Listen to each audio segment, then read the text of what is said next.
हम हर वर्ष अपने प्राण प्यारे आराध्य देव का प्राकट्य उत्सव मनाते हैं। आज करुणानिधान सर्वलोक महेश्वर भगवान परमात्मा परब्रह्म श्री कृष्णचंद्र जी यह करुणा करके समस्त जीवों को परमानंद प्रदान करने के लिए ही प्रकट हुए। और ये प्राकट्य उत्सव सार्थक तभी हो जो हमारे हृदय में प्रकट हो, मेरे मन में, मेरे प्राणों में, एक एक श्वास में, एक एक नस नाड़ी कृष्ण कृष्ण कृष्ण भगवत स्वरूप हो जाए, हमारे हृदय में प्रभु का अवतार हो, हमारे हृदय में भय प्रगट कृपाला दीन दयाला। तो हमारी जितनी आसुरी प्रवृत्तियां हैं, राक्षसी प्रवृत्तियां हैं, राक्षसी प्रवृत्ति उसे ही कहते हैं स्वसुख वांछा, दूसरों से वस्तु व्यक्ति स्थान से जो सुख भोगने की लालसा है उसे आसुरी प्रवृत्ति कहते हैं। अपने आसु माने प्राण, प्राणों के पोषण के लिए, इंद्रियों के सुख भोगने के लिए जो हमारी वृत्ति है उसे आसुरी प्रवृत्ति कहते हैं। और भगवान का प्रादुर्भाव आसुरी प्रवृत्ति को जड़ मूल से नष्ट कर देता है। हमेशा भगवत चरणारविंद का आश्रय लेकर प्रार्थना करें कि भगवान हमारे हृदय में प्रकट हो और हृदय की समस्त आसुरी वृत्तियों का नाश होकर भगवदाकार वृत्ति हो। यही हमारे जीवन का परम लक्ष्य है। देवकी वसुदेव जी ने महान तप किया कि संसार का स्वामी भगवान मेरा पुत्र बने। नंद यशोदा जी ये सब महान तप संपन्न, इनको सुख प्रदान करने के लिए भगवान प्रकट हुए। ये दुराचारियों का विनाश तो बहुत साधारण सी बात है। श्री सुखदेव जी कहते हैं कि उस समय की बात है जब लाखों राक्षसों ने, असुरों ने, दैत्यों ने राजाओं का रूप धारण करके पृथ्वी में आतंक मचा रखा था। अहंकार से भरे हुए, बल से भरे हुए पृथ्वी को आक्रांत कर रखा था। आक्रांत पृथ्वी त्राण पाने के लिए रो रही थी। ये उस समय की बात है जब यदुवंशी राजा शूरसेन, माथुर मंडल शूरसेन मंडल का मथुरापुरी में रह करके शासन करते थे। ये मथुरा समस्त यदुवंशी नरपतियों की राजधानी थी। मथुरा में सदैव भगवान की उपस्थिति पाई गई है। मथुरा में सूर्य के पुत्र वसुदेव जी का विवाह देवकी जी के साथ हुआ। ये उस समय की बात है जब नवविवाहिता पत्नी देवकी को रथ पर विराजमान करके वसुदेव जी ले जा रहे थे। कंस बड़ा बलवान, स्वभाव में धूर्तता, वसुदेव जी से कहा मैं रथ हाँकूंगा, मेरी बहन है, और रथ के घोड़ों की लगाम पकड़ ली, स्वयं रथ हाँकने लगा। रथ चल पड़ा। जिस समय घोड़ों की लगाम पकड़कर कंस रथ हाँक रहा था उसी समय स्पष्ट आकाशवाणी हुई, अरे मूर्ख, जिसको तू रथ में बैठाल कर लिए जा रहा है उसकी 8वें गर्भ की संतान तुझे मार डालेगी। भोजवंश का कलंक। आकाशवाणी सुनते ही कूद पड़ा रथ से, तलवार खींच ली और बाल पकड़े देवकी के।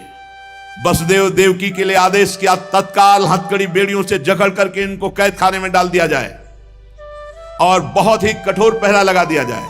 वर्ष वर्ष में जो संतान होती मारता गया, उसे हर बार शंका बनी रहती, पता नहीं वो भगवान किन बालक के रूप में प्रकट हो जाए।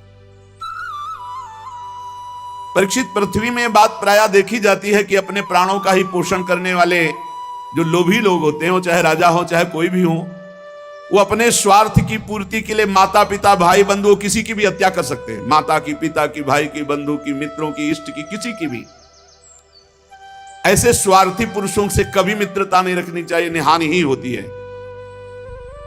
जब कंस ने एक एक करके देवकी जी के 6 बालक मार डाले तब देवकी के 7वें गर्भ में भगवान के अंश स्वरूप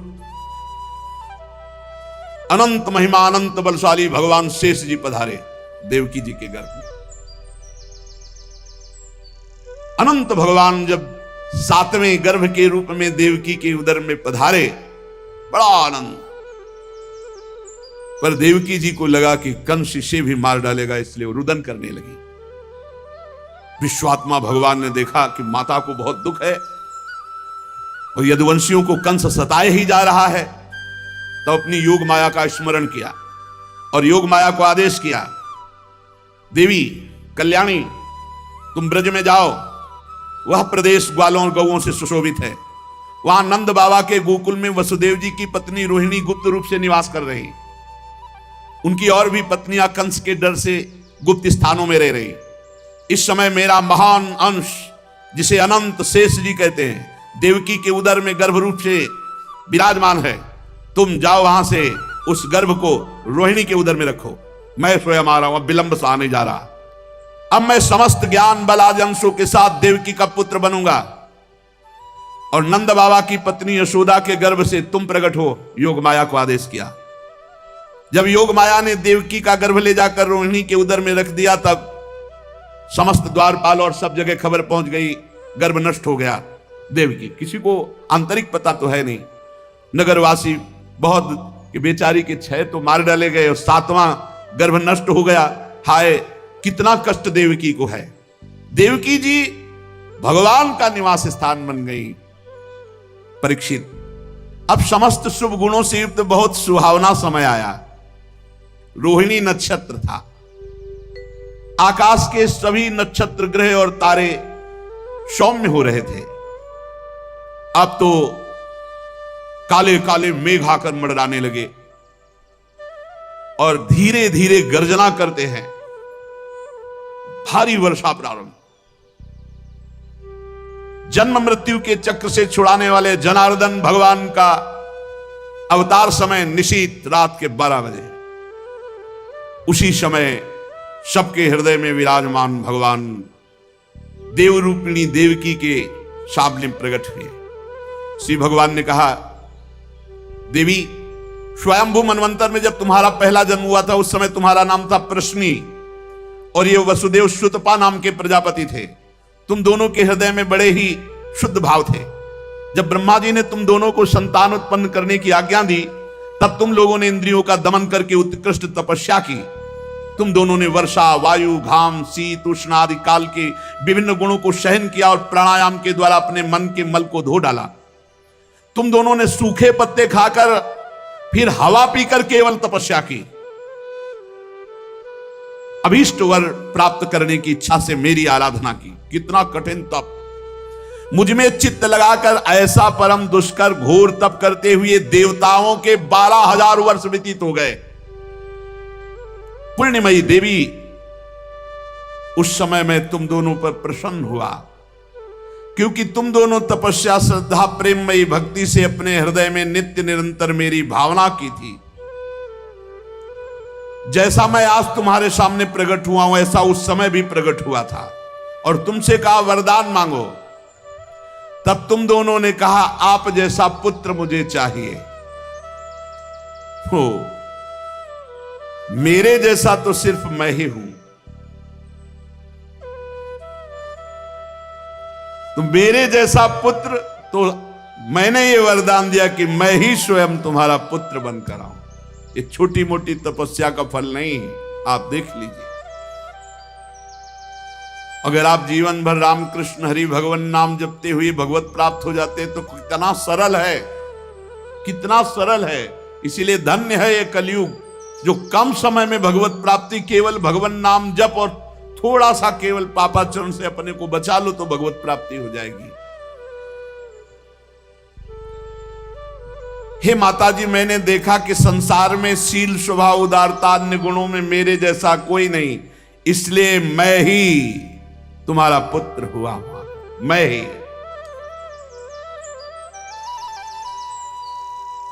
प्रश्न गर्भ से, वामन रूप से, और इस समय तुम देवकी वसुदेव हुए। वासुदेव के रूप से। एक बार मैं वचन बोलता हूं, उसे 3 बार पूरा करता हूं। ये भगवान का नियम। मेरी वाणी त्रिकाल सत्य है। एक बार तुमने मांगा पुत्र तो प्रश्नी गर्भ, वामन रूप और इस समय वासुदेव रूप, कश्यप आदित्य के रूप में वामन रूप। और मैंने ये रूप इसलिए प्रकट किया कि जब मैं अवतार लेकर मनुष्य शरीर में लीला करूंगा तो मुझे पहचान पाना बहुत कठिन है। इसलिए तुम लोग ध्यान रखना मैं कौन हूं। ये खास बात ध्यान देने योग्य बात है। भगवान कह रहे हैं कि तुम दोनों मेरे प्रति पुत्र भाव और निरंतर ब्रह्म भाव रखना। युवाम माम पुत्र भावेन ब्रह्म भावेन चाचकृत चिंतयंतो कृत स्नेहो या से थे मदगतिम पराम, तब तुम मेरे परम पद को प्राप्त होगी। चिंतनीय कौन है गोपाल जी, कौन है लाल जी? कह रहे तुम मेरे प्रति पुत्र भाव और निरंतर ब्रह्म भाव, इस प्रकार के चिंतन द्वारा तुम मेरे पद को, मेरे प्रिया प्रीतम है कौन? देखो हित सजनी जो नहीं कह रहे, जैसे हित हरिवंश करत अपनो जस प्रगट अखिल ब्रह्मांडन, अखिल ब्रह्मांड के अधिपति हैं। पर ब्रह्म परमात्मा तत्व की उपासना हो रही। हमारा भाव है कि वो हमारे यार हैं, हमारे मित्र हैं, हमारे पति हैं, हमारे पुत्र हैं, हमारे स्वामी हैं, जो भाव रख सके, लेकिन है कौन? इसीलिए शांत भाव है। शांत भाव में पूर्ण तत्व ज्ञान हो जाता है। भगवान इतना कहकर चुप हो गए और अपनी योग माया से देखते देखते छोटे शिशु के रूप में नीलमणि वसुदेव जी ने देखा कि भगवान तो बाल रूप हो गया। अब तो और डर लगा, कहीं कंस को पता चल गया और तलवार लिए हुए आवे, कुछ अमंगल करे। बहुत घबरा गए और भगवान ने कहा कि मुझे गोकुल पहुंचाओ, नंद बाबा के यहां सुधा मैया के पार्श्व में सुला के आओ। मुझे तुम्हें डर लग रहा है, मैं मारूंगा इसे, पर अभी मुझे पहुंचाओ वहां। भगवान की आज्ञा का पालन करने के लिए जो ही चेष्टा की, ध्यान दीजिए, भगवान की आज्ञा का पालन करने के लिए जो ही चेष्टा की तो अपने आप हथकड़ी बेड़ियां कट गई। माया की हथकड़ी बेड़ियां कट जाएंगी जो ही भगवान की आज्ञा का पालन कर। और बड़े बड़े दरवाजे कोई एक दो नहीं थे, कई दरवाजे थे कंस के कारागार के। फटाफट सब ताले टूट गए, दरवाजे खुल गए। अद्भुत चमत्कार। और जितने पहरेदार घोर राक्षसी स्वभाव के, जिंदा खा जाए ऐसे पहरेदार थे, सब मूर्छित घोर निद्रा में। अब हथकड़ी बेड़ी कट गई। लाला को लेकर के चले।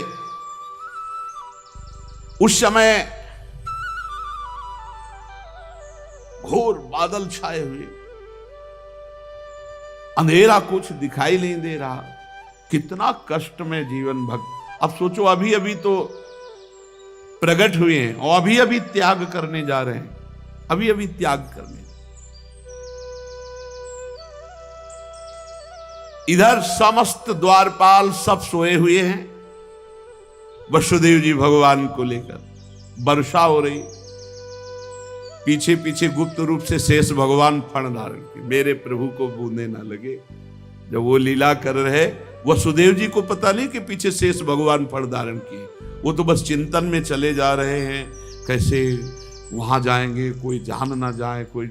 और वहां पहले ही योग माया ने पूरी व्यवस्था करी, पूरा का पूरा परिकर सब बेहोश है नींद में, किसी को सुध नहीं है। केवल यशोदा मैया को प्रारंभ में इतना था, कुछ हुआ और बेहोश हो गए। क्या हुआ ये निर्णय नहीं हुआ। पूर्ववासियों की समस्त इंद्रिय वृत्तियों की चेतना हर ली, सब अचेत हो गए। इतनी मोटी जंजीरें लगी हुई थी, ताले लगे हुए थे, जेल के साथ टूट गए। भगवान श्री कृष्ण को गोद में लिए हुए जैसे जैसे आगे बढ़ते, सब दरवाजे अपने आप खुलते चले थे और पहरेदार सब सो रहे।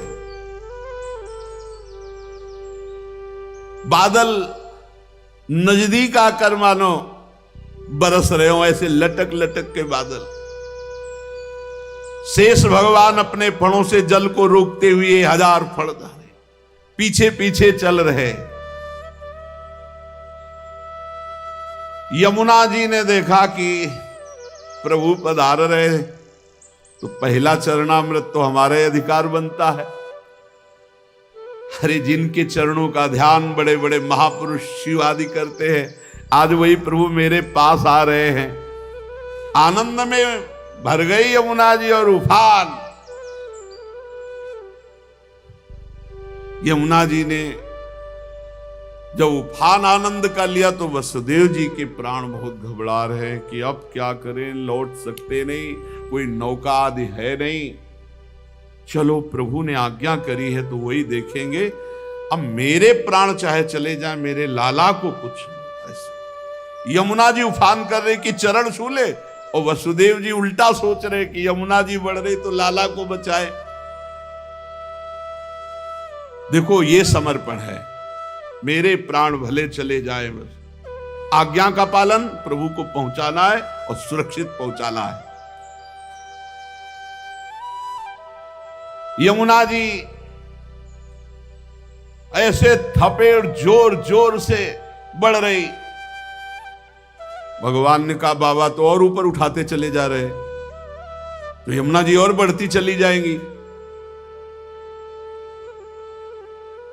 एक श्री चरण बड़ा, ये वसुदेव जी को पता नहीं, जो ही यमुना जी को श्री चरण प्रभु के स्पर्श हुए तो तुरंत नाभिभर हो गई और ऐसे एकदम शांत। वसुदेव जी बाबा के नगर में गोकुल में गए तो डर रहे थे कि कोई देख न ले, लेकिन वहां कोई देखने वाला था, सब सोए हुए थे। उन्होंने अपने पुत्र, अब वो ऐसे देख रहे थे, और जहां सुलाया तो वहां भी पुत्र था, पार्श्व में योग माया और वही पुत्र। भगवान के इस अवतार में 2 अवतार हुए, एक हुआ चतुर्भुज नारायण भगवान का अवतार जो वसुदेव देवकी के सामने, और एक हुआ पीछे आपने सुना है नंद बाबा और यशोदा मैया बहुत ऐश्वर्य समृद्धि सब रिद्धियां सिद्धियां अठखेलियां कर रही। ब्रज तो यहां रिद्धियां सिद्धियां अठखेलियां कर रही, कौन पूछता है। अवस्था डल गई थी नंद बाबा की, चौथापन था, और ब्रजवासी बाबा की इस दशा को देख के सह नहीं पा रहे थे, बाबा खिन्न रहते थे। उपनंद आदि वृद्ध गोपों ने परामर्श करके पुत्रेष्टि यज्ञ का आयोजन किया। सबने यज्ञ पुरुष गोपराज नंद को पुत्र प्रदान करने की प्रार्थना की भगवान से। पुत्रेष्टि यज्ञ हुआ। जैसे महाराज दशरथ जी की अवस्था डल चुकी थी तो श्रृंगी ऋषि ने पुत्रेष्टि यज्ञ करा, उससे खीर, फिर भगवान 4 रूपों में प्रकट हुए, राम लक्ष्मण भरत शत्रुघ्न। पुत्रेष्टि यज्ञ का अनुष्ठान हुआ नंद बाबा के यहां। अब उच्च कोटि के ब्रह्म ऋषि वेद ध्वनि आकाश में मुखरित हो रही थी। गोपराज श्री नंद बाबा अंतापुर में यशोदा मैया के पास बैठे हुए कहा, यशोदा रानी इस बार पूरे ब्रजवासियों का आशीर्वाद हो, सब ब्रह्म ऋषि हैं, कई बार हो चुकी, इसका मतलब पुत्र के लिए कई बार उपाय किए जा चुके थे, इस बार फलस्वरूप में मेरे पुत्र होगा। मन में बड़ी कामना है, मेरा विश्वास है ये जो यज्ञ हो रही, चूंकि ब्रजवासियों का आशीर्वाद है और ब्रह्म ऋषि जन बड़े महिमाशाली हैं, पर मेरे मन में एक उदासी छा जाती कि कर्म से ऐसा पुत्र नहीं होगा जैसा मैंने एक स्वप्न देखा है। ये कर्म जनित तो नहीं हो सकता। यज्ञादि कर्मों के सभी फल चंचल हैं और मैंने जो पुत्र देखा है वो अचल है, अविनाशी है। बड़ी आशा पर लगता है मेरी दुराशा है क्या। वो कर्म फल से तो नहीं प्राप्त हो सकता जैसे मैंने देखा है। मैंने एक स्वप्न देखा जो आज तक तुमसे नहीं बताया, यशोदा रानी से कहा। भगवान नारायण भी उतने सुंदर नहीं जैसा वो बालक सुंदर मुझे स्वप्न में दिखाई दिया। मुझे ऐसा लगता है कि त्रिभुवन में कोई है नहीं सुंदर। एक बार जिसके हृदय में वो प्रकट हुआ उसको कोई आकर्षित कर सके ऐसा त्रिभुवन में नहीं। ब्रजराज की बात सुनकर यशोदा रानी ने कहा, सच्ची तुमने स्वप्न में देखा है? बोले हाँ। बोले मैंने तो बताया नहीं, मैंने भी स्वप्न में देखा है। क्या? बोले मैं नित्य सहधर्मिणी हूं, तुम्हारी सुख दुख की नित्य संगिनी हूं, मैं तुमसे क्या छिपाऊं। जैसे बालक की बात कर रहे हो ना, हमने तो इसलिए नहीं बताया कि आप कहोगे कि तुम्हारा पागलपन है। बिल्कुल वैसे ही मैंने देखा है। श्यामश्चंचल चारु दीर्घ नयनो बालस्तवांक स्थले दुग्धोद्गारि पयोधरे स्फुटमसौ क्रीडन मया लोक्यते स्वप्नस्तत्किमुजागरः किमथ वेत्ते तन्न निश्चीयते सत्यम ब्रूहि सधर्मिणी स्फुरति किम सोयम तवाप्यंतरे। बाबा ने कहा मैंने भी देखा। दिव्याति दिव्य नीलमणि सदस्य श्याम सुंदर वर्ण एक बालक तुम्हारे गोद में दुग्ध पान कर रहा है, जो चंचल नेत्र मनोहर विशाल भाल तुम्हारी गोद में स्थित देखा, वो तुम्हारा पयोधर पान कर रहा है। कैसे बताऊं, अब तो मेरी ये दशा है कि सोता हूं या जागता हूं मुझे कुछ पता नहीं चलता। हर समय बालक लगता है मेरी गोद में चढ़ रहा है, मेरी दाढ़ी खींच रहा है। कभी मैं देखता हूं तुम्हारी गोद में दुग्ध पान कर रहा है। यशोदा मैया आनंद विवल होके कहने लगी, ब्रजराज ऐसा ही, ऐसा मैंने भी देखा है, ऐसा ही देखा है। वो तुम्हारे तोंद पर चढ़े खेल रहा, मैंने देखा है ऐसा। सत्य सत्य सत्य कहती हूं, मैंने देखा मैंने कि उसे स्तन पान करा रही हूं, पर संकोचवश नहीं बताया कहां वो दिव्य बालक और कहां मैं। ब्रजराज नंद ने कहा मैंने असंभव समझकर ये बात तुमसे छुपाई थी।